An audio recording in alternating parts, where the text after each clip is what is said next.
it seems to me that in a lot of this field work, we run up against the issue as an ethics committee, considering the applications of what if there is a clash between the personal values and ideology and worldview of the researcher compared to the worldview, ideology and cultural values of the context within which they'll find themselves.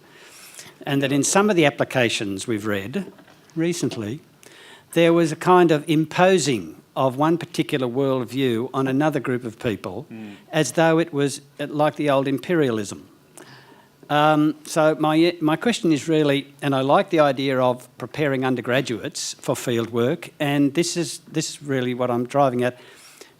Do you think it's really one of the central themes of such a preparation to start to explore how their reactions might be to very divergent cultural values that might confront them to some of their core issues?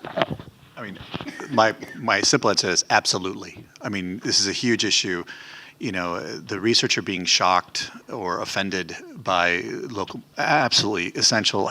It's not that it may happen. It's virtually inevitable that it will happen.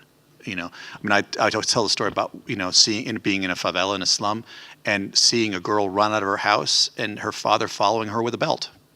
You know, like, what do I do in that situation? There is no good answer to that question.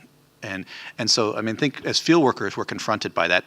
We have to, the guiding rule though is you're a guest, as far as I'm concerned. You are a guest in another community.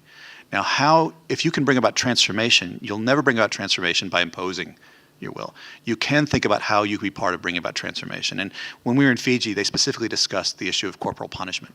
And they pointed out that earlier aid workers who had come and criticized the community for the way they treated their children actually probably put them back in terms of their progression on children's rights issues by several years, because anybody who brought it up was associated with the offensive and offending visiting aid workers who had condemned them all for how they treat their children and implied they didn't love their children because they spanked them and stuff. And they said, look, we're actually trying to sort of introduce new ways of disciplining children by talking to parents and by discussing with them. And so it was very interesting to have the students hear this, because there's a cheap victory, which is condemning what you see. And there's a bigger victory, which is working towards change of something that you think is deeply wrong. And so I would say it's central to the anthropological project. It's central to thinking about, I actually teach a course in human rights and anthropology, and it's central to thinking about how do you bring about change. And the cheap victory is by standing up and decrying what you see. And it can make you feel good, but it may actually put back the efforts of those within the community who are working for change. So one of the rules we give is, if you see something like that, try to find local people who are working on the same issue and see what they think needs to happen. You know, so is there a local group that works for child rights, for example?